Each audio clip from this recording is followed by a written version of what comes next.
Assalamualaikum warahmatullahi wabarakatuh. Halo anak-anak ibu semua. Sekarang kita sudah masuk di pembelajaran semester 1 kelas 8. Untuk topik pertama di semester ini, dalam pelajaran IPA kita akan bahas mengenai gerak. Kita tahu kalau kita lihat di lingkungan kita sehari-hari itu hampir semua benda bergerak. Nah, kita akan bahas apa sih sebenarnya gerak itu. Kita bisa lihat makhluk hidup di sekitar kita bergerak.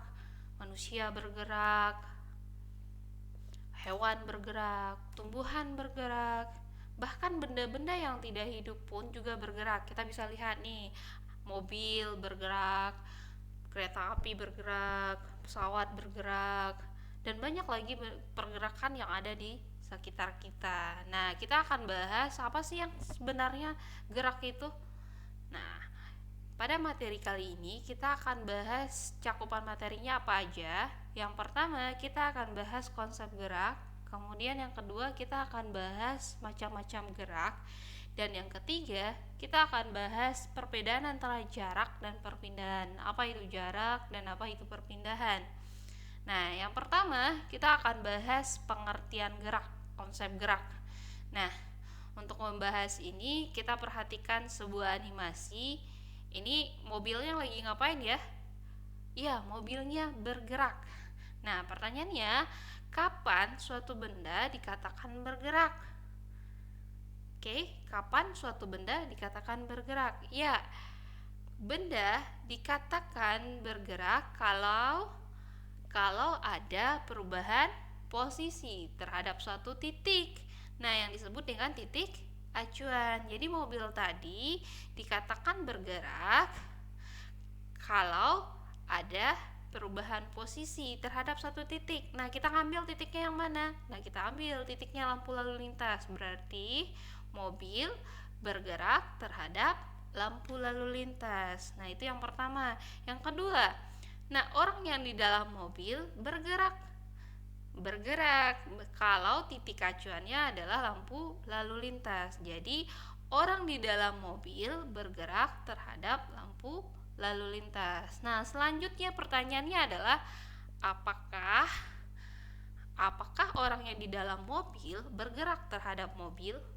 Nah, kita tinjau lagi nih pengertian dari gerak tadi, yaitu ada perubahan posisi. Nah, sekarang orang yang di dalam mobil itu berubah nggak posisinya terhadap mobil? Enggak. Nah, berarti orang yang di dalam mobil tidak bergerak terhadap mobil, sehingga ini bisa dikatakan bahwa orang yang di dalam mobil tidak bergerak terhadap mobil. Nah, dari pengertian tadi bisa kita simpulkan bahwa pengertian gerak adalah perubahan kedudukan atau posisi terhadap titik acuan. Nah, sekarang kita masuk ke cakupan materi yang kedua, yaitu jenis gerak berdasarkan lintasannya. Nah, lintasan, apa itu lintasan?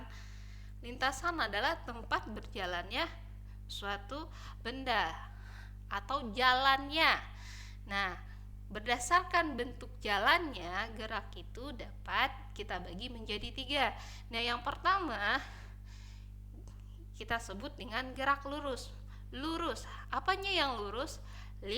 Lintasannya. Jadi pengertian gerak lurus adalah gerak yang lintasannya berbentuk garis lurus. Nah, di sini kita bisa contohkan sebuah kereta api yang bergerak lurus karena relnya lurus. Oke. Jadi, gerak lurus apa? Gerak lurus adalah gerak yang lintasannya berbentuk garis lurus. Nah, yang kedua, kita punya apa? Kita punya gerak melingkar. Melingkar. Berarti apa itu gerak melingkar? Nah, kita lihat dulu contohnya. Contoh gerak melingkar ini sangat dekat dengan kehidupan kita. Kita bisa lihat gerak melingkar yang paling umum. Contohnya adalah gerakan jarum jam. Gerakan jarum jam itu lintasannya berbentuk apa? Yap, berbentuk lingkaran. Maka gerakan jarum jam ini bisa kita sebut sebagai gerak melingkar. Jadi pengertian gerak melingkar adalah gerak yang lintasannya berbentuk lingkaran. Nah, yang ketiga, gerak berdasarkan lintasannya adalah gerak parabola. Apa itu gerak parabola? Berarti gerak yang lintasannya berbentuk parabola. Nah, sekarang apa itu parabola? Istilah parabola sudah sering kita dengar dalam kehidupan sehari-hari. Kalau bisa kita gambarkan, gerak parabola itu lebih mirip seperti setengah bola. Nah, sekarang kita lihat contohnya dulu. Gerak parabola apa tadi? Gerak yang lintasannya berbentuk parabola. Nah, sekarang apa contohnya? Contohnya, perhatikan animasi berikut ya. Oke, kita perhatikan bolanya. Bola dilempar oleh seorang anak ke dalam ring. Nah, lintasan yang dilalui oleh si bola itu berbentuk parabola. Maka gerak bola dari tangan si anak sampai ke ring disebut dengan gerak parabola. Nah, ini 3 jenis gerak berdasarkan lintasannya. Sekarang kita masuk ke materi yang ketiga, yaitu jarak dan perpindahan. Apa itu jarak dan apa itu perpindahan? Apa sih perbedaannya? Nah, kita lihat, untuk memahami tentang jarak, kita gambarkan seorang anak ini akan pergi ke sekolah lewat jalan yang ada ini. Nah, lewat garis biru ini nih. Nah, misalnya namanya siapa? Si Budi misalnya. Si Budi mau berangkat ke sekolah. Oke. Nah, sekarang si Budi sudah sampai di sekolah.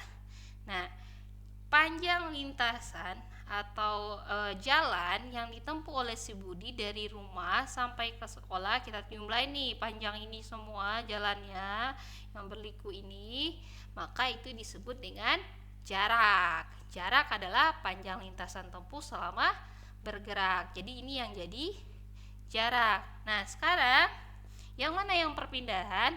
Perpindahan dapat kita cari dengan cara kita tarik garis lurus dari rumah si Budi sampai dia ke sekolah. Nah, sekarang kita tarik garis lurus nih. Nah, ini disebut dengan perpindahan, atau dengan kata lainnya adalah perubahan posisi dari titik awal ke titik akhir. Jadi perpindahan adalah perubahan kedudukan atau panjang garis lurus dari titik awal ke titik akhir. Nah, biasanya apalagi yang membedakan? Kalau jarak biasanya itu tidak punya arah, sedangkan perpindahan itu dia punya arah. Kita bisa mencontohkan dengan gini nih. Si Budi mau pindah dari kota Solok ke kota Padang. Maka di sana ada arahnya kan? Kemana arahnya? Ke kota Padang. Berarti Budi pindah dari Solok ke Padang. Berarti Budi pindah ke Padang. Nah, ke Padangnya itu apa? Ke Padangnya ini di sini adalah sebagai arah. Nah, jadi itu perbedaannya. Sekarang kita simpulkan perbedaan antara jarak dan perpindahan. Pertama, dari pengertian jarak, panjang lintasan yang ditempuh selama bergerak. Nah, di sini apakah perlu arah? Enggak. Kita menghitung jarak enggak perlu arah. Nah, berikutnya adalah perpindahan. Apa pengertiannya? Perubahan kedudukan atau panjang garis lurus dari titik awal ke titik akhir. Nah, yang berikutnya dia punya arah seperti yang kita contohkan tadi. Nah, itu adalah perbedaan antara jarak dan perpindahan. Oke, sekarang kita lihat contoh soal yang berhubungan dengan jarak dan perpindahan. Contoh soalnya yang pertama, seorang anak bergerak dari titik A ke titik C, kemudian berbalik dan berhenti di titik B. Pertama, si anak ini bergerak dari titik A ke C. Oke, A ke C. Kemudian balik lagi nih dan berhenti di titik B. Nah, yang ditanya pertama, berapa jarak? Ingat tadi pengertian jarak apa? Panjang lintasan yang ditempuh dari selama dia bergerak. Berarti panjang lintasannya kita jumlahin semua ini kan. Nah, dari A ke C Jadi jarak itu dari A ke C kita tambah dengan C ke B. A ke C berapa? A ke C 5 ditambah 2. Kemudian C ke B berapa? 2. Sehingga kita bisa masukkan angka 7 meter ditambah 2 meter sama dengan 9 meter. Nah, sekarang kita lanjut dengan perpindahan. Perpindahan, dia pindah dari mana ke mana? Dari A ke B. Nah, ini awal, ini akhir. Berapa garis lurus dari A ke B? Ya, sama dengan panjang AB. Berarti perpindahan sama dengan AB. Berapa panjangnya? 5 meter. Kemana arahnya? Ke kanan. Karena B berada di kanan A. Nah, ini perbedaannya. Jaraknya 9 meter, perpindahannya 5 meter. Selanjutnya, soal berikutnya. Sebuah kapal bergerak dari kota A ke kota B sejauh 8 km. Kemudian berbelok ke utara sejauh 6 km sehingga sampai di kota B. Berapa jarak dan perpindahannya? Oke, kita gambarkan dahulu. Kota A. Oke. Kapal bergerak dari kota A ke barat. Biasanya saat kita menulis, barat itu arahnya kemana? Ke kanan atau ke kiri? Biasanya ke kanan. A. Kapal bergerak ke kanan. Oke, kemudian berbelok ke utara. Ke utara berarti kalau ke utara ke atas atau ke bawah? Ya, ke atas. Berarti berbelok ke utara sejauh sejauh 6 km. Dah. Nah, sekarang dia sampai di kota B. Kita gambarkan langsung kota B-nya. Nah, yang ditanya adalah berapa jarak dan berapa perpindahan. Oke, kita mulai dulu dari jarak.